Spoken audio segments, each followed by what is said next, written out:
S ಎಲ್ಲರಿಗೂ ನಮಸ್ಕಾರ, welcome back to Sagar stories. Boss ಒಂದು ಗ್ಯಾಪ್ ಆದ್ಮೇಲೆ ಬರ್ತಾ ಇದೆ ಟೆಸ್ಟ್ ಮ್ಯಾಚ್. ಒಂದು ಲಾಂಗ್ ಗ್ಯಾಪ್ನೇ ತಗೊಂಡ್ಬರ್ತಿದ್ರೆ ಇಂಡಿಯನ್ ಟೀಮು ಪ್ರಾಕ್ಟೀಸ್ ಗೀಕ್ಟೀಸ್ ಎಲ್ಲ ಜೋರಾಗಿ ನಡೆಸ್ಕೊಂಡು ವಾರ್ಮ್ ಅಪ್ ಮ್ಯಾಚ್ನ ಕಂಪ್ಲೀಟ್ ಮಾಡ್ಕೊಂಡು ಬರ್ತಾ ಇರುವಂಥ ಮ್ಯಾಚ್ ಇದು. ಸೊ ಫಸ್ಟ್ ಟೆಸ್ಟ್ ನಡೀತಿದೆ ನಾಳೆಯಿಂದ, ಗ್ಯಾಲಿಲಿ ನಡೀತಾ ಇರುವಂಥ ಮ್ಯಾಚ್. ಸೊ ಈ ಬನ್ನಿದು ಸ್ಟೇಡಿಯಂ ಸ್ಟಾಟ್ಸ್ ಯಾವ ಥರ ಇದೆ, ಪಿಚ್ ಯಾವ ಥರ ಬಿಹೇವ್ ಆಗುತ್ತೆ ಡೇ 1 ಇಂದ ಡೇ 5 ವರ್ಗು, ಜೊತೆಗೆ ವಿನ್ನಿಂಗ್ ಪಾಸಿಬಿಲಿಟಿ ಅನ್ನೋದು ಯಾವ ಟೀಮ್ಗೆ ಜಾಸ್ತಿ ಇದೆ ಈ ಒಂದು ವಿಕೆಟಲ್ಲಿ, ಎಲ್ಲ ಡೀಟೇಲ್ ಆಗಿ ನೋಡೋಣ. ಅದಕ್ಕಿಂತ ಮುಂಚೆ ಚಾನಲ್ಗೆ ಸಬ್ಸ್ಕ್ರೈಬ್ ಆಗಿಲ್ಲ ಅಂದರೆ ಸಬ್ಸ್ಕ್ರೈಬ್ ಹಾಕೊಂಡು ಬೆಲ್ ಐಕನ್ನ ಹಂಗೆ ಟಣಾರ್ನಾಗೆ ಕ್ಲಿಕ್ ಮಾಡಿ ಗುರು. ಸೊ ಓಕೆ, ಗಲೀಲಿ ಆಗ್ತಾ ಇರುವಂಥ ಮ್ಯಾಚ್ ಆಗಿರೋದ್ರಿಂದ ಗೊತ್ತಿರುತ್ತೆ ಶ್ರೀಲಂಕನ್ ವಿಕೆಟ್ಸ್ ಯಾವ ಥರ ಬಿಹೇವ್ ಮಾಡುತ್ತೆ ಅಂತ. ಸೊ ಸಬ್ ಕಾಂಟಿನೆಂಟ್ ಕಂಡೀಷನ್ಸ್ ಆಗಿರೋದ್ರಿಂದ ಇಲ್ಲಿ ಅಂತ ಮಾಡಿದ್ರೆ ಇಂಡಿಯಾದವರು ಹೆವಿ ಸ್ಟ್ರಗಲ್ ಮಾಡ್ಬಿಡ್ತಾರೆ, ಹಂಗೆ ಹಿಂಗೆಲ್ಲ ಏನಿಲ್ಲ. ಬಟ್ ಶ್ರೀಲಂಕಾದವ್ರು ಖಂಡಿತ ಕಾಂಪಿಟೇಟಿವ್ ಆಗಿ ಕಾಣಿಸ್ಕೊಂತಾರೆ ಅವರ ಹೋಮಲ್ಲಿ ಆಗಿರೋದ್ರಿಂದ. ಸೊ ಒಂಥರ ಕಂಡೀಷನ್ಸ್ ಫೆಮಿಲಿಯರ್ ಆಗಿರುವಂಥ ಕಂಡೀಷನ್ಸ್, ಶ್ರೀಲಂಕನ್ ಕಂಡೀಷನ್ಸ್ ಏನು ಹೊಸದಾಗಿ ಏನು ಹೋಗ್ಬಿಟ್ಟು ಆಡ್ತಾ ಇಲ್ಲ ಇಂಡಿಯನ್ ಟೀಮ್ ಅವರು. ಹೌದು, ಇಲ್ಲಿ ಕಂಪ್ಯಾರಿಟಿವ್ಲಿ ಪ್ಲೇಯರ್ಸ್ಗಳು ಹೊಸಬ್ರು ಇರ್ಬೋದು, ಬಟ್ ಆದರೆ ಒಂಥರ ಸಬ್ ಕಾಂಟಿನೆಂಟ್ ಕಂಡೀಷನ್ಸ್ ಆಗಿರೋದ್ರಿಂದ ಎಲ್ಲ ಅರ್ಥ ಮಾಡ್ಕೊಂಡು ಆಡ್ತಾರೆ ನಮ್ಮ ಇಂಡಿಯನ್ ಪ್ಲೇಯರ್ಸ್ಗಳು ಅಂತ ಅಂದ್ಕೊಂಡಿದ್ದೀವಿ. ವಾರ್ಮ್ ಅಪ್ ಮ್ಯಾಚ್ ನೋಡೋದಲ್ಲಪ್ಪ, ಹೌದು ಏನಂತ ಹೆವಿ ಒಂದು ಇನ್ನಿಂಗ್ಸ್ ಮಾರ್ಜಿನಲ್ಲಿ ಗೆದ್ಬಿಟ್ಟು ಹಂಗೆ ಹಿಂಗೆಲ್ಲ ಒಂದು ಹಾವಳಿ ಮಾಡ್ಕೊಂಡು ಏನು ಗೆದ್ದಿಲ್ಲ. ಒಟ್ಟಲ್ಲಿ ಗೆದ್ವಿ ಹೆಸರು ವಾರ್ಮ್ ಅಪ್ ಮ್ಯಾಚ್ ಅಂತ ಬಂದಾಗ 3 ದಿನದ ಮ್ಯಾಚ್ ಆಗಿತ್ತು. ಸೊ ಇದು 5 ದಿನದ ಮ್ಯಾಚ್. 3 ದಿನದ ಮ್ಯಾಚ್ ಆಡ್ಕೊಂಡು 5 ದಿನದ ಮ್ಯಾಚ್ ಆಡ್ಕೊಂಡು ವಾರ್ಮ್ ಅಪ್ ಆಡ್ಕೊಂಡು ನಾರ್ಮಲ್ ಮ್ಯಾಚ್ ಆಡ್ಕೊಂಡು ಸಿಕ್ಕಾಪಟ್ಟ ಲಾಟ್ ಆಫ್ ಡಿಫ್ರೆನ್ಸ್ ಅಂತೂ ಇದ್ದೇ ಇರುತ್ತೆ. ಗೌತಮ್ ಗಂಭೀರ್ ಅವರ ಕೋಚಿಂಗ್ ಪೀರಿಯಡ್ ಏನಿದೆ, ಮುಂದೆ ಬರಬೇಕಾ ಬರಬಾರ್ದ ಒಂದು ಡಿಸೈಡ್ ಮಾಡುತ್ತೆ. ಇದು ಅಂತೆಲ್ಲ ಸಿಕ್ಕಾಪಟ್ಟೆ ರೂಮರ್ಸ್ಗಳು ಸ್ಪ್ರೆಡ್ ಆಗಿ ಹೋಗ್ಬಿಟ್ಟಿತ್ತು. ಬಟ್ ನೆನ್ನೆ ಬಂದಂಥ ಅಪ್ಡೇಟ್ ಏನು ಅಂತಂದರೆ, ಈ ಸೀರೀಸ್ನ ಗೆದ್ರು ಅಷ್ಟೇ ಸೋತರು ಅಷ್ಟೇ 2027 ODI ವರ್ಲ್ಡ್ ಕಪ್ ವರ್ಗು ಕೂಡ ಇವರೇ ಕೋಚ್ ಆಗಿರ್ತಾರೆ. ಎಲ್ಲ ಫಾರ್ಮೆಟ್ ಅಲ್ಲೂ ಕೂಡ ಅಕ್ರಾಸ್ 3 ಫಾರ್ಮೆಟ್ಸ್ ಅಂತ ಬಂದು, ಸೊ ಸ್ವಲ್ಪ ನಿಟ್ಟುಸಿರು ಬಿಟ್ಟಂಗೆ ಇರುತ್ತೆ ಗಂಭೀರಣ್ಣ ಅಂತ ಅನ್ಕೋಬೇಕು. ಹಾಗಂತ ಸ್ವಾತ್ಕೊಂಡು ಕೂತ್ಕೊಳ್ಳೋದಲ್ಲ, ಸ್ವಾತ್ಕೊಂಡು ಕೂತ್ಕೊಂಡ್ರೆ ಅವ್ರಿಗೆ ಅವಮಾನ ಅದು ಅಷ್ಟೇ. ಯಾಕಂದ್ರೆ ನಾವು ಅಂತ ಮಾಡಿದ ಪ್ರೂವ್ ಏನು ಮಾಡಿಲ್ಲ. ಟೆಸ್ಟ್ ಕ್ರಿಕೆಟ್ ಅಂತ ಬಂದಾಗ ಇವರ ಕೋಚಿಂಗ್ ಪೀರಿಯಡ್ ಅಲ್ಲಿ ಸೋತಿದ್ದೀವಿ ನಾವು. ನ್ಯೂಜಿಲ್ಯಾಂಡಿಗೆ ಸೋತ್ವಿ, ಅವ್ರಿಗೆ ಸೋತ್ವಿ, ಇವ್ರಿಗೆ ಸೋತ್ವಿ, ಸೋತ್ ಆಸ್ಟ್ರೇಲಿಯಾಗೆ ಸೋತ್ವಿ, ಎಲ್ಲ ಸೋತ್ ಬಂದಿದ್ದೀವಿ ನಾವು. ಇಲ್ಲಿ ಸೋತ್ಬಿಡ್ತು ಶ್ರೀಲಂಕಾ ಮೇಲೆ ಅಂತಾನೆ ಒಂಥರ ಮಾನ ಮರ್ಯಾದೆ ಇಲ್ಲಂಗೆ ಆಗೋಗ್ಬಿಡುತ್ತೆ. ಹೌದು, ಶ್ರೀಲಂಕಾ ಅಂತ ಬ್ರಿಲಿಯಂಟ್ ಟೀಮು, ಸಿಕ್ಕಾಪಟ್ಟೆ ಸೈಕ ಕಾಣಿಸ್ಕೊಳ್ಳೋಂಥ ಟೀಮು, ರೀಸೆಂಟ್ ಸ್ಟ್ಯಾಂಡರ್ಡ್ಸ್ ಎಲ್ಲ ನೋಡ್ತಾ ಅಂತಾರೆ ಅಂತ ಹೇಳೋದಕ್ಕಾಗೋದಿಲ್ಲ. ಬಟ್ ಆದರೂ ಕೂಡ ನಾವು ಪ್ರೂವ್ ಮಾಡಬೇಕಾಗುತ್ತೆ, ಒಂಥರ ಎಕ್ಸ್ಟ್ರೀಮ್ ಆಗಿ ಆಡಬೇಕಾಗುತ್ತೆ, ಎಕ್ಸ್ಟ್ರೀಮ್ ರೀಚ್ ಮಾಡಬೇಕಾಗುತ್ತೆ ನಾವು. ಒಟ್ಟಲ್ಲಿ ಲಾಸ್ಟ್ ಸೀರೀಸ್ ಅಂತ ಬಂದಾಗ ಗೆದ್ದಿರೋದು VVS ಲಕ್ಷ್ಮಣ್ ಅವರು, ಅದು Zimbabwe series. So 2 series back to back ನಾವು ಸೋತಿದ್ದೀವಿ. ಐರ್ಲೆಂಡ್ ಸೀರೀಸ್ ಸೋತ್ವಿ ಆ್ಯಂಡ್ ODI ಸೀರೀಸ್ ಸೋತ್ವಿ, ಇಂಗ್ಲೆಂಡ್ ಅಗೇನ್ಸ್ಟ್ ಇದ್ರು ಕೂಡ ಸೋತ್ವಿ, ಎಲ್ಲ ಕೂಡ ಸೋತ್ವಿ. 3 ಸೀರೀಸ್ನ ಕೂಡ ಬ್ಯಾಕ್ ಟು ಬ್ಯಾಕ್ ಸೋತ್ಕೊಂಡು ಬಂದಿದ್ವಿ ಗಂಭೀರ್ ಅವರ ಒಂದು ಪೀರಿಯಡಲ್ಲಿ, ಕೋಚಿಂಗ್ ಪೀರಿಯಡಲ್ಲಿ. ಸೊ ಗೆಲುವನ್ನೇ ಕಾಣ್ತಾ ಇಲ್ಲ. ಸೊ ಗೆಲುವನ್ನ ಕಾಣಬೇಕಾಗಿದೆ ಇವರ ಕೋಚಿಂಗ್ ಪೀರಿಯಡಲ್ಲಿ. ಶ್ರೀಲಂಕಾ ಮೇಲೆ ಕಂಬ್ಯಾಕ್ ಮಾಡಿಬಿಟ್ಟು ಹೊಡಿಬೇಕಾಗಿದೆ. ಸೊ ಈ ವೆನ್ಯೂ ವಿಚಾರಕ್ಕೆ ಬಂತು ಅಂತಂದರೆ, ಇಲ್ಲಿ ಫಸ್ಟ್ ಆ್ಯಂಡ್ ಸೆಕೆಂಡ್ ಡೇ ಏನಿದೆ ಬ್ಯಾಟಿಂಗ್ ಆಡೋದಕ್ಕೆ ಸ್ವಲ್ಪ ಕಂಫರ್ಟಬಲ್ ಆಗಿದೆ. ಆಬ್ವಿಯಸ್ಲಿ ನಿಮಗೆ ಗೊತ್ತಿರೋ ಹಾಗೆ ಟೆಸ್ಟ್ ಕ್ರಿಕೆಟ್ ಯಾವ ಥರ ಬಿಹೇವ್ ಆಗುತ್ತೆ, ಯಾವ ಥರ ಸಾಗುತ್ತೆ ಅಂದರೆ ಫಸ್ಟ್ 2 ದಿನ ಚೆನ್ನಾಗಿರುತ್ತೆ ಬ್ಯಾಟಿಂಗ್ ಆಡೋದಕ್ಕೆ. 3ನೇ ದಿನವರೆಗೂ ಸ್ವಲ್ಪ ಕಂಫರ್ಟಬಲ್ ಆಗಿರುತ್ತೆ, ಒಂದು ರೇಂಜಿಗೆ ಬ್ಯಾಟಿಂಗ್ ಆಡೋದಕ್ಕೆ. ಆಮೇಲೆ ಗೊತ್ತಿರೋ ಡೇ 4 ಆ್ಯಂಡ್ ಡೇ 5 ಸಿಕ್ಕಾಪಟ್ಟೆ ಸ್ಟ್ರಗಲ್ ಮಾಡ್ತಾರೆ, ಯಾಕಂದರೆ ವೇರ್ ಆ್ಯಂಡ್ ಟೈರ್ ಆಗಿರುತ್ತೆ, ಡಿಟರೇಟ್ ಆಗಿರುತ್ತೆ ಪಿಚ್ಗಳು. ಸೊ ಇಲ್ಲಿ ಬರ್ತಿರೋ ಅಪ್ಡೇಟ್ ಪ್ರಕಾರ 2 ದಿನಕ್ಕೆ ಆಲ್ಮೋಸ್ಟ್ ಇಲ್ಲಿ ವಿಕೆಟ್ಗಳೆಲ್ಲ ಡಿಟರೇಟ್ ಆಗೋಗ್ಬಿಡುತ್ತೆ. ಆ್ಯಂಡ್ ಡೇ 3 ಇಂದನೇ ಸಿಕ್ಕಾಪಟ್ಟೆ ಕಷ್ಟ ಆಗುತ್ತೆ ಬ್ಯಾಟಿಂಗ್ ಆಡೋದಕ್ಕೆ ಅಂತ ಅಪ್ಡೇಟು ಬರ್ತಿದೆ. ಏನಾರು ರನ್ ಸ್ಕೋರ್ ಮಾಡಿದ್ರು ಕೂಡ ಫಸ್ಟ್ 2 ದಿನದಲ್ಲೇ. ಆ್ಯಂಡ್ ಆಬ್ವಿಯಸ್ಲಿ ಟಾಸ್ ಗೆದ್ದವರು ಬ್ಯಾಟಿಂಗ್ ಆಯ್ಕೆ ಮಾಡ್ಕೋತಾರೆ, ಪ್ಯಾರಾಮೌಂಡು. ಸೊ ಟೆಸ್ಟ್ ಕ್ರಿಕೆಟ್ ಅಂತ ಬಂದಾಗ ಬ್ಯಾಟಿಂಗ್ ಆಯ್ಕೆ ಮಾಡ್ಕೊಳ್ಳೇಬೇಕು. ಸೊ ಈ ವೆನ್ಯೂಲಿ ಖಂಡಿತ ಬ್ಯಾಟಿಂಗ್ ಆಯ್ಕೆ 100% ಮಾಡ್ಕೊತಾರೆ ಟಾಸ್ ಗೆದ್ದಂಥ ಟೀಮ್, ಬೌಲಿಂಗ್ ಮಾಡೋದಿಲ್ಲ. ಸೊ ಇಲ್ಲಿ ಟಾಸ್ ಗೆದ್ದಂಥ ಟೀಮು ಅಂದರೆ ಯಾವ ಥರ ಸ್ಟ್ಯಾಟ್ಸ್ ಇದೆ ಅಂತ, 49 ಮ್ಯಾಚ್ ಇಲ್ಲಿ ಇದುವರೆಗೂ ಗಾಲಿಲಿ ಆಗಿರುವಂಥ ಟೆಸ್ಟ್ ಮ್ಯಾಚ್ ಅಂತ ಬಂದಾಗ ಅದರಲ್ಲಿ 26 ಮ್ಯಾಚ್ನ ಗೆದ್ದಿದ್ದು ಟಾಸ್ ಗೆದ್ಬಿಟ್ಟು ಬ್ಯಾಟಿಂಗ್ ಫಸ್ಟ್ ಮಾಡಿದವರು. ಆ್ಯಂಡ್ ಬೌಲಿಂಗ್ ಫಸ್ಟ್ ಮಾಡಿದವರು 16 ಮ್ಯಾಚ್ನ ಗೆದ್ದಿದ್ದಾರೆ. 7 ಮ್ಯಾಚ್ ಇಲ್ಲಿ ಡ್ರಾ ಕೂಡ ಆಗಿದೆ. ಇಲ್ಲಿ ಅಷ್ಟೊಂದು ಹೆವಿ ಮಾಡಿದ ಡ್ರಾಗಳನ್ನ ನಾವು ನೋಡೋದಕ್ಕೆ ಸಿಕ್ಕಿಲ್ಲ. ಅಂದರೆ ಹಿಂದೆ ಎಲ್ಲ ಬರೀ ಡ್ರಾಗಳೇ ಆಗ್ತಾ ಇದ್ದು. ನೋಡಿ ಇವಾಗ ಹೆಡ್ ಟು ಹೆಡ್ ಸ್ಟಾಟ್ಸ್ ತೊಗೊಂಡು ನೋಡ್ತಂದ್ರು ಮೆಜಾರಿಟಿ ಅಲ್ಲಿ ಡ್ರಾಗಳೇನೇ ಆಗಿದೆ ಇಂಡಿಯಾ ವರ್ಸಸ್ ಶ್ರೀಲಂಕಾ ಅಂತ ಬಂದಾಗ. So first innings average first innings score ಅಂತ ಬಂದಾಗ 375 ಇದೆ, ಸೆಕೆಂಡ್ ಇನ್ನಿಂಗ್ಸ್ ಸ್ಕೋರು 305 ಇದೆ, and third innings score average third innings score 234 ಇದೆ. ಒಬ್ಬಿಯಸ್ಲಿ ಡಿಪ್ರಿಷಿಯೇಟ್ ಆಗ್ತಾ ಹೋಗುತ್ತೆ. 154, ಯಾಕಂದರೆ ಪಿಚ್ಚು ವೇರ್ ಆ್ಯಂಡ್ ಟೈರ್ ಆಗ್ತಾ ಇದೆ, ಬ್ಯಾಟಿಂಗ್ ಆಡೋದಕ್ಕೆ ಸಿಕ್ಕಾಪಟ್ಟೆ ಕಷ್ಟ ಆಗ್ತಾ ಹೋಗುತ್ತೆ. ಸೊ ಫಸ್ಟ್ ಇನ್ನಿಂಗ್ಸ್ ಬ್ಯಾಟಿಂಗ್ ಮಾಡೋದಷ್ಟು ಸಿಕ್ಕಾಪಟ್ಟೆ ಕ್ರೂಷಿಯಲ್ ಅಂತ ಈ ಒಂದು ಸ್ಟ್ಯಾಟ್ಸು ತೋರಿಸ್ತಾ ಇದೆ. ಇದು ಎಲ್ಲ ಸ್ಟೇಡಿಯಂಗಳು ಕೂಡ ಇದೇ ಥರನೇ ಇರೋದು. ಏನಲ್ಲೇನು ಫಸ್ಟ್ ಇನ್ನಿಂಗ್ಸಲ್ಲಿ 200 ಹೊಡೆದ್ಬಿಟ್ಟು ಲಾಸ್ಟ್ ಇನ್ನಿಂಗ್ಸಲ್ಲಿ ಆವ್ರೇಜ್ ಸ್ಕೋರು 400 ಇರೋದಿಲ್ಲ. ಸೊ ಇದೇ ಥರನೇ ವಿಕೆಟ್ ಯಾವ ಥರ ಬಿಹೇವ್ ಆಗುತ್ತೆ ಅಂತ ತೋರಿಸ್ತಾ ಇದೆ ಅಷ್ಟೇ. ಸೊ ಸ್ಪಿನ್ ಫ್ರೆಂಡ್ಲಿ ಇರುವಂಥ ವಿಕೆಟು. ಒಬ್ಬಿಯಸ್ಲಿ ಫಸ್ಟು 1-2 ದಿನ ಪೇಸಸ್ಗಳು ಸ್ವಲ್ಪ ಮಟ್ಟಿಗೆ ಅಸಿಸ್ಟ್ನ ತೊಗೊಬಹುದು. ಸ್ಪಿನ್ನರ್ಸ್ಗಳಿಗೆ ಇನಿಷಿಯಲಿ ಅಷ್ಟರ ಮಟ್ಟಿಗೆ ಎಫೆಕ್ಟಿವ್ನೆಸ್ ಅಷ್ಟೊಂದು ಕಾಣಿಸ್ತೇ ಇರಬಹುದು.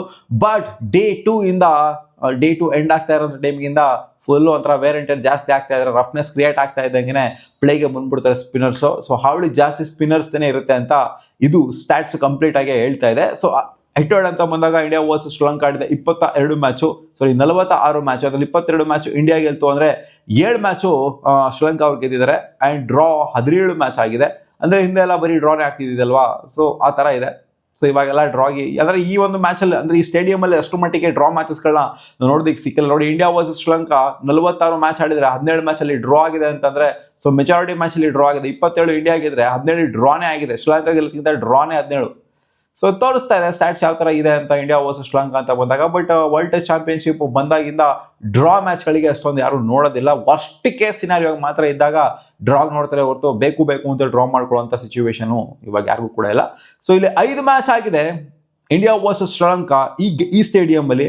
ಅದರಲ್ಲಿ ಶ್ರೀಲಂಕಾ 3 ಮ್ಯಾಚ್ ಹಾಕಿದ್ರೆ, ಇಂಡಿಯಾದವರು 2 ಮ್ಯಾಚ್ ಹಾಕಿದ್ರೆ. ಆ್ಯಂಡ್ ಈ ಸ್ಟೇಡಿಯಂಲ್ಲಿ ಡ್ರಾ ಆಗಿಲ್ಲ India versus Sri Lanka. 17 match draw ಆಗಿದೆಯಲ್ಲ ಹಿಟ್ವೇಡಲ್ಲಿ, ಅದರಲ್ಲಿ 1 ಮ್ಯಾಚ್ನು ಕೂಡ ಈ ಒಂದು ವೆನ್ಯೂಲಿ ಡ್ರಾ ಆಗಿಲ್ಲ. ಎಲ್ಲ ಮ್ಯಾಚು ಕೂಡ ರಿಸಲ್ಟ್ ಬಂದಿದೆ. ಅದರಲ್ಲಿ 3 ಮ್ಯಾಚ್ ಶ್ರೀಲಂಕಾನೇ ಗೆದ್ದಿದೆ. ಅಲ್ಲಾಗರು ನೋಡಿ ಇಲ್ಲಿ ಹೆಂಗಿದೆ ಅಂತ. ಐಟಿಯೂಡಲ್ಲಿ ಇವ್ರು ಗೆದ್ದಿರೋದೇ 7 ಮ್ಯಾಚು, ಅದರಲ್ಲಿ 3 ಮ್ಯಾಚ್ನ ಗಾಲಿಲೇನೆ ಗೆದ್ದಿದ್ದಾರೆ. ಸೊ ಅದನ್ನ ಸ್ವಲ್ಪ ಮಟ್ಟಿಗೆ ಇವ್ರಿಗೆ ಫೇವ್ರೇಟ್ ಸ್ಟೇಡಿಯಂ ಅಲ್ವಾ ಇದು. 2 ಮ್ಯಾಚ್ ಇಂಡಿಯಾ ಗೆದ್ದಿದ್ದಾರೆ 5 ಮ್ಯಾಚಲ್ಲಿ, ಇಂಡಿಯಾ ಗೆದ್ದೇ ಇಲ್ಲ ಅಂತಲ್ಲ. ಸೊ ಸ್ವಲ್ಪ ಮಟ್ಟಿಗೆ ಶ್ರೀಲಂಕಾದವ್ರು ಈ ಒಂದು ವೆನ್ಯೂಲಿ ಇಂಡಿಯಾ ಅಗೇನ್ಸ್ಟ್ ಆಡೋದಕ್ಕೆ ಇಷ್ಟಪಡ್ತಾರೆ ಅಂತ ಅನ್ಕೊಳ್ಳಿ. ಆ್ಯಂಡ್ ವಿನಿಂಗ್ ಪ್ರೊಬಬಿಲಿಟಿ ಅಂತ ಬಂದಾಗ 60% ವಿನಿಂಗ್ ಪಾಸಿಬಿಲಿಟಿ ಇರೋದು ಇಂಡಿಯಾಗೆ, 18% ವಿನಿಂಗ್ ಪಾಸಿಬಿಲಿಟಿ ಇರೋದು ಶ್ರೀಲಂಕಾದವ್ರಿಗೆ, 22% ಡ್ರಾ ಆಗುವಂಥ ಪಾಸಿಬಿಲಿಟಿನೂ ಕೂಡ ಇದೆ ಅಂತ ಚಾಟ್ GPT ಹೇಳ್ತಾ ಇದೆ. ಸೊ ಪ್ರಿಡಿಕ್ಟೆಡ್ 11 ಅಂತ ಬಂದಾಗ ಟೀಮ್ ಇಂಡಿಯಾದ ಪ್ರಿಡಿಕ್ಟೆಡ್ 11 ನನ್ನ ಪ್ರಕಾರ ಈ ಥರ ಇರುತ್ತೆ. ಒಬ್ಬೆಸ್ತಿ ಓಪನ್ ಮಾಡ್ತಾರೆ KL ರಾಹುಲ್ ಜೊತೆಗೆ ಯಶಸ್ವಿ ಜಾಯ್ಸ್ವಾಲ್, ಇದರಲ್ಲಂತೂ 2 ಮಾತು ಇಲ್ವೇ ಇಲ್ಲ. ಸೊ ಎಲ್ಲ ಆಯ್ತಪ್ಪ 11. ಸೊ ದೇವದ ಪ್ರಿಡಿಕಲ್ ಸಖತ್ತಾಗಿ ಪರ್ಫಾರ್ಮ್ ಮಾಡಿದರೆ ಒಬ್ಬಿಯಸ್ಲಿ ಹೋಮ್ ಅಪ್ ಮ್ಯಾಚಲ್ಲಿ 148 ಹೊಡೆದು ನಾಟ್ ಔಟ್ ಆಗು ಕೂಡ ಉಳ್ಕೊಂಡಿರೋದ್ರಿಂದ ಅವ್ರನ್ನ ನಂಬರ್ 3 ಆಡಿಸ್ಬೋದು ಅಂತ ನಾವು ಅನ್ಕೊಂಡಿದ್ದೀವಿ. ಆ್ಯಂಡ್ ಆಡಿಸ್ಲೇಬೇಕು. ವಾರ್ಮ್ ಅಪ್ ಮ್ಯಾಚಲ್ಲಿ ಇಷ್ಟೊಂದೆಲ್ಲ ಸಖತ್ತಾಗಿ ಪರ್ಫಾರ್ಮ್ ಮಾಡ್ಬಿಟ್ಟು ಕೂರಿಸ್ಬಿಡ್ತು ಅಂತಂದರೆ ನಾಚಿಕೆ ಮಾನ ಮಾಡಿದ್ರಲ್ಲ ಅಷ್ಟೇ ಇಂಡಿಯನ್ ಟೀಮಿಗೆ. ಆ್ಯಂಡ್ ನಂಬರ್ 4 ಖಂಡಿತ ಶುಭ್ಮನ್ ಗಿಲ್ ಕ್ಯಾಪ್ಟನ್ ಬಂದೇ ಬರ್ತಾರೆ. ಸೊ ಇದೊಂಥರ ಫಿಕ್ಸ್ಡ್ ಸ್ಲಾಟ್, ವಿರಾಟ್ ಕೊಹ್ಲಿ ಅವರ ಸ್ಲಾಟ್ನ ಇವರು ಆಕ್ಯುಪೈ ಮಾಡ್ಕೊಂಡಿದ್ದು ಆಯಿತು. ನಂಬರ್ 5 ರಿಷಬ್ ಪಂತ್ ಅವರಂತೂ ಖಂಡಿತ ಬರ್ತಾರೆ, ಅಥವಾ ಮೇಲೆ ಕೆಳಗೆ ಆಗ್ಬೋದು slot, left hand right hand combination ವಿಚಾರಕ್ಕೆ ಬಂತು ಅಂದಾಗ ನನ್ನ ಪ್ರಕಾರ ನಂಬರ್ 5 ರಿಷಬ್ ಪಂತ್ ಬರ್ತಾರೆ. Number 6 Sarfaraz Khan all of A sudden replacement ಆಗಿ ಆಡ್ ಆನ್ ಆದಂಥವ್ರು ಸಾಯಿ ಸುದರ್ಶನ್ ಅವರ ಜಾಗದಲ್ಲಿ. ಸೊ ಇವರು ಸ್ಟ್ರೈಟ್ ಅಪ್ 11ಗೆ ವಾಕಿಂಗ್ ಮಾಡ್ತಾರೆ ಅಂತ ಅನ್ಕೊಂಡಿದ್ದೀನಿ ನಾನು. ಆ್ಯಂಡ್ ಒಬ್ಬಿಯಸ್ಲಿ ಟೀಮ್ಗೆಲ್ಲ ಬಂದ್ಬಿಟ್ಟು ಜಾಯ್ನ್ ಆಗಿದಂತೂ ಆಗಿದೆ. ಆ್ಯಂಡ್ ನಂಬರ್ 7 ಅಂತ ಬಂದಾಗ ರವೀಂದ್ರ ಜಡೇಜಾ ಅವರು ಕಮ್ ಬ್ಯಾಕ್ ಮಾಡ್ತಾರೆ ಒಂದು ಲಾಂಗ್ ಗ್ಯಾಪ್ ಆದಮೇಲೆ ಅಂತ ಅನ್ಕೊಂಡಿದ್ದೀನಿ. ನಾನು ಅವ್ರು ಆಡಲೇಬೇಕು ಗುರು, ಇಲ್ಲಿ ಜಾಸ್ತಿ ಜನ ಸ್ಪಿನ್ನರ್ಸ್ನ ಇಟ್ಕೊಂಡು ಹೋಗಲೇಬೇಕು. ಆ್ಯಂಡ್ ಮನವ್ ಸುತಾರ್ನ ನಂಬರ್ 9 ಇಡ್ತು ಅಂದರೆ ನಂಬರ್ 8 ಕುಲ್ದೀಪ್ ಯಾದವ್ ಅವ್ರನ್ನ ಇಟ್ಕೊಂಡು ಹೋಗಬೇಕು. 3 ಜನ ಸ್ಪಿನ್ನರ್ ಜೊತೆಗೆ ಹೋಯ್ತು ಅಂತಂದರೆ ಬೆಟರ್ ಆಗಿರುತ್ತೆ. ಅಂದರೆ 3 ಜನ ಜೆನ್ಯೂನ್ ಸ್ಪಿನ್ನರ್ ಜೊತೆಗೆ ಹೋಯ್ತು ಅಂತಂದರೆ ಗುರ್ನೂರ್ ಬ್ರಾರಿಗೆ ಅವಕಾಶ ಸಿಗುತ್ತಾ ನಂಬರ್ 10 ಅಥವಾ ಪ್ರಸಿದ್ಧ ಕೃಷ್ಣಾಗೆ ಅವಕಾಶ ಸಿಗುತ್ತಾ ಅಂತ ಗೊತ್ತಿಲ್ಲ. ಸಿರಾಜನ ಆಬ್ವಿಯಸ್ಲಿ ಅಪ್ಡೌಟ್ರು ಬರ್ತಾರೆ ಬ್ಯಾಟಿಂಗ್ ಅಂತ ಬಂದಾಗ. ಸೊ ಪ್ರಸಿದ್ಧ ಕೃಷ್ಣಾಗೆ ಸಿಗುತ್ತಾ, ಗುರ್ನೂರ್ ಬ್ರಾರಿಗೆ ಸಿಗುತ್ತಾ, ಎರಡು ಸ್ವಲ್ಪ ಕನ್ಫ್ಯೂಷನ್ ಇದೆ. ಅದು ಬಿಟ್ಟು ನೋಡ್ತು ಅಂದರೆ ಸೀನಿಯರ್ ಕ್ರಿಕೆಟ್ ಅಂತ ಸ್ವಲ್ಪ ಪ್ರಸಿದ್ಧ ಕೃಷ್ಣಾಗೆ ಫೇವರಬಲ್ ಆಗಿ ಅವ್ರಿಗೆ ಆಡಿಸುವಂಥ ಚಾನ್ಸ್ ಇದೆ. ಪ್ರಸೀದ್ ಮತ್ತು ಮೊಹಮ್ಮದ್ ಸಿರಾಜ್ ಇಲ್ಲ ಅಂತಂದರೆ ಮೊಹಮ್ಮದ್ ಸಿರಾಜ್ ಪಕ್ಕ ಇರ್ತಾರೆ, ಗುರ್ನೂರ್ ಬ್ರಾರ್ ಆಡಿಸುವಂಥ ಚಾನ್ಸಸ್ ಕೂಡ ಇದೆ. ಒಂದೇ ಕನ್ಫ್ಯೂಷನ್ ಇರೋದು, ಪಕ್ಕ ಸುತಾರ್ ಅಂತೂ ಆಡ್ತಾರೆ, ಯಾಕಂದರೆ ಅಫ್ಘಾನಿಸ್ತಾನ ಅಗೇನ್ಸ್ಟ್ 5 ಬೇರೆ ಎತ್ಬಿಟ್ಟಿದ್ದಾರೆ. ಸೊ ಅವ್ರನ್ನ ಕೂಡಿಸುವಂಥ ಮಾತೇ ಇಲ್ಲ. ಜಡೇಜಾ ಕಮ್ ಬ್ಯಾಕ್ ಮಾಡ್ತಾರೆ, ಅವ್ರನ್ನ ಕೂಡಿಸುವಂಥ ಮಾತೇ ಇಲ್ಲ. ಕುಲ್ದೀಪ್ ಯಾದವ್ ಹಾಕೊಂಡ್ಲೇಬೇಕಾದ್ರೆ ಸಿಕ್ಕಾಪಟ್ಟೆ ಅಂಡರ್ ಎಸ್ಟಿಮೇಟ್ ಮಾಡ್ತಿದ್ದಾರೆ ಎಲ್ಲ ಕಡೆಯೂ ಕೂಡ. ಕುಲ್ದೀಪ್ ಅಣ್ಣ ಬಂದ್ಬಿಟ್ಟು ಅವ್ರು ಪ್ರೂವ್ ಮಾಡ್ಕೊಳ್ಲೇಬೇಕು. ಇಲ್ಲಿ ಒಂದು ಒಳ್ಳೆ ಆಪರ್ಚುನಿಟಿ ಇದೆ.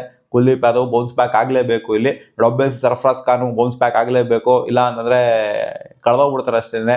ಎಷ್ಟಲ್ಲಿ ಆಪರ್ಚುನಿಟಿ ಕೊಡೋಕ್ಕಾಗತ್ತಮ್ಮ ನಿನಗೆ, ಪ್ರೂವ್ ಮಾಡ್ಕೋಬೇಕು ಅಂತ ಟೀಮ್ ಇಂಡಿಯಾದವ್ರು ಕೇಳ್ತಾರೆ. ಬ್ಯಾಟಿಂಗ್ ಅಂತ ಬಂದ್ಬಿಡೋಣ. ಫಸ್ಟು ಬೌಲಿಂಗ್ ಹೋಗೋದಕ್ಕಿಂತ ಕಮಿಂದು ಮೆಂದೂಸ್ ಆಗಿರ್ಬೋದು, ದಿನೇಶ್ ಚಂಡಿಮಲ್ ಆಗಿರ್ಬೋದು, ನಿಶಾನ್, ಆಮೇಲೆ ಪತನ್ ನಿಸಂಕ ಆಗಿರ್ಬೋದು, ಆಮೇಲೆ ಉಡಾರ, ಲಹಿರ್ ಉಡಾರ. ಸೊ ಯಾರು ಆಡ್ತಾರೆ ಅಂತ ಗೊತ್ತಿಲ್ಲ, ಇಬ್ಬರಲ್ಲಿ ಒಬ್ಬರು ಆಡುವಂಥ ಚಾನ್ಸಸ್ ಇದೆ. ಆಮೇಲೆ ದಿಕ್ವಲ್ ಆಗಿರ್ಬೋದು ವಿಕೆಟ್ ಕೀಪರ್ ಆಗಿ. ಈ ಕಡೆಯಿಂದ ರಮೇಶ್ ಮೆಂಡಿಸು ಸ್ಪಿನ್ನರ್ ಆಗಿ ಬರ್ತಾರೆ. ಈ ಕಡೆಯಿಂದ ಪ್ರಭಾತ್ ಜಯಸೂರ್ಯ ಅವರು ಸ್ಪಿನ್ನರ್ ಆಗಿ ಬರ್ತಾರೆ. ಆಮೇಲೆ ಸೋನಲ್ ಅವರು ಕೂಡ ಸ್ಪಿನ್ನರ್ ಆಗಿರ್ತಾರೆ. ಸೊ ಯಾರು ಆಡ್ತಾರೆ ಅಂತ ಕನ್ಫ್ಯೂಷನಲ್ಲಿದೆ. ಸೊ ಇಲ್ಲಿ ಫ್ರಂಟ್ ಲೈನ್ ಸ್ಪಿನ್ನರ್ಸ್ ಬಂದ್ಬಿಟ್ಟು ಪ್ರಭಾತ್ ಜಯಸೂರ್ಯ ಅವರು slow left arm orthodox spin ಆಗ್ತು ಅಂತಂದರೆ, ರಮೇಶ್ ಮೆಂಡಿಸ್ ಅವರು ರೈಟ್ ಆರ್ಮ್ ಆಫ್ ಬ್ರೇಕ್ ಬೌಲಿಂಗ್ನ ಮಾಡ್ತಾರೆ. ಆ್ಯಂಡ್ ಗೊತ್ತಿರೋದೇ ಡೆಸೆಲ್ವಾ ಅವರು ಕೂಡ ರೈಟ್ ಆರ್ಮ್ ಆಫ್ ಬ್ರೇಕ್ ಬೌಲಿಂಗ್ನ ಮಾಡ್ತಾರೆ. ಆಮೇಲೆ ಕಮಿಂದು ಮೆಂಡಿಸು ಒಂಥರ ಡಿಫ್ರೆಂಟ್ ವೆರೈಟಿ ಇರುವಂಥ ಬೌಲರ್, ಲೆಫ್ಟ್ ಹ್ಯಾಂಡ್ ಬೌಲಿಂಗ್ನು ಹಾಕ್ತಾರೆ, right arm bowling slow left arm orthodox ಹಾಕ್ತಾರೆ, ರೈಟ್ ಆರ್ಮ್ ಆಫ್ ಬ್ರೇಕು ಕೂಡ ಹಾಕುವಂಥ ಕಮಿಂದು ಮೆಂಡಿಸು. ಈ ಕಡೆಯಿಂದ ಸೋನಲ್ ಅಂತ ಬಂದಾಗ so left arm orthodox bowler ಇವರು. ಸೊ ಇವ್ರನ್ನ ಬ್ಯಾಕಪ್ ಆಗಿ ಯೂಸ್ ಮಾಡುವಂಥ ಚಾನ್ಸಸ್ ಇದೆ. ಸೊ ಪಾರ್ಟ್ ಟೈಮ್ ಇವರೆಲ್ಲ ಧನಂಜಯ ಡೆಸಿಲ್ವಾ ಆಗಿರ್ಬೋದು, ಕಮಿಂದು ಮೆಂಡಿಸ್ ಆಗಿರ್ಬೋದು ಬಂದು ಹಾಕ್ತಾರೆ. ಬಟ್ ವಿಕೆಟ್ ಬೀಳುತ್ತಾ ಬಿಡಲ್ವ ಒಂದು ಗ್ಯಾರಂಟಿ ಅನ್ನೋದಿರೋದಿಲ್ಲ. ಬಟ್ ಫ್ರಂಟ್ ಲೈನ್ ಸ್ಪಿನ್ನರ್ಸ್ ಅಂತ ಬಂದಾಗ ಪ್ರಭಾತ್ ಅವರು, ಆಮೇಲೆ ರಮೇಶ್ ಮೆಂಡಿಸ್ ಅವರು, ಸೊ ಪಕ್ಕಾ ಸ್ಪಿನ್ನರ್ಸ್ಗಳು. ಸೊ ನೋಡೋಣ ಅದೇನಾಗುತ್ತೆ ಕತೆ ಅಂತ. ಎರಡು ಎಂಡಲ್ಲೂ ಕೂಡ ಒಂಥರ ಕ್ಯೂರಿಯಾಸಿಟಿ ಅನ್ನೋದಿದೆ ಆ್ಯಕ್ಚುಲಿ. ಯಾಕಂದರೆ ಯಂಗ್ ಇಂಡಿಯನ್ ಟೀಮು ಜೊತೆಗೆ ಇದು ಕೂಡ ಅಷ್ಟೇ ಯಂಗ್ ಶ್ರೀಲಂಕನ್ ಟೀಮು ಫೇಸ್ ಆಗ್ತಿರೋದು ಸುಮಾರು ಹೊತ್ತು ಆದ ಮೇಲೆ. ಅಂದರೆ ಹಳುಬರು ಪ್ಲೇಯರ್ಸ್ಗಳೆಲ್ಲ ಇವಾಗ ಇಲ್ಲೂ ಕೂಡ ಅಷ್ಟಿಲ್ಲ. ಇಲ್ಲೂ ಕೂಡ ಅಷ್ಟಿಲ್ಲ. ಸೊ ನೋಡುವ ಅದೇನಾಗುತ್ತೆ ಕತೆ ಅಂತ. ಸೊ KL ರಾಹುಲ್ ಮೇಲೆ, ದೇವದತ್ ಪಡಿಕ್ಕಲ್ ಮೇಲೆ ಸಿಕ್ಕಾಪಟ್ಟೆ ಎಕ್ಸ್ಪೆಕ್ಟೇಷನ್ ನನಗಿದೆ. ಏನಾದ್ರು ಮಾಡಿದ್ರೆ ಈ ಒಂದು ಮೊದಲನೇ ಮ್ಯಾಚಲ್ಲಿ ಅಂತ ಕಾದ್ ನೋಡೋಣ. ಆ್ಯಂಡ್ ಸ್ಟ್ಯಾಟ್ಸೇ ಹೇಳ್ತಾ ಇದೆ 60% ಇಂಡಿಯಾ ವಿನ್ ಆಗೋ ಪಾಸಿಬಿಲಿಟಿ ಇದೆ ಅಂತ. ಸೊ ಅಭ್ಯಾಸ ಅದನ್ನೇ ಇಟ್ಕೋಬೇಕು ನಾವು. ಒಂದು ಶ್ರೀಲಂಕಾನ ಅಂಡರ್ ಎಸ್ಟಿಮೇಟ್ ಮಾಡೋಂಥ ಸೀನೇ ಇಲ್ಲ, ಯಾಕಂದರೆ ಶ್ರೀಲಂಕಾ ನೆಲದಲ್ಲಿ ಆಡ್ತಾ ಇರೋದು. ಸೊ ಸ್ಪಿನ್ನರ್ಸ್ಗಳು ಕ್ವಾಟ್ಲೆ ಕೊಟ್ಟರು ಕೊಡ್ಬೋದು. ಅಂದರೆ ಸ್ಪಿನ್ ಯಾರು ಸಖತ್ತಾಗಿ ಮಾಡ್ತಾರೋ, ಸ್ಪಿನ್ ಮಾಡ್ಬಿಟ್ಟು ವಿಕೆಟ್ಸ್ಗೆ ಯಾರು ಬೇಜಾನ್ ಎತ್ತುತ್ತಾರೋ, ಬ್ಯಾಟಿಂಗಿಗಿಂತ ಸ್ಪಿನ್ನರ್ಸ್ಗಳು ಯಾರು ಕಾಟ ಜಾಸ್ತಿ ಕೊಡ್ತಾರೋ ಆ ಟೀಮ್ ಗೆಲ್ಲುವಂಥ ಪಾಸಿಬಿಲಿಟಿ ಕಾಣಿಸ್ತಾ ಇದೆ ನನಗೆ. ನನ್ನ ಪ್ರಕಾರ ಇಂಡಿಯಾ ಗೆಲ್ತಾರೆ ಈ ಮ್ಯಾಚ್ನ. ಬಟ್ ಅದ್ದೂರಿಯಾಗಿ ಗೆಲ್ತಾರೆ ಅಂತ ಹೇಳ್ತಿಲ್ಲ, ಇಂಡಿಯಾ ಗೆಲ್ತಾರೆ.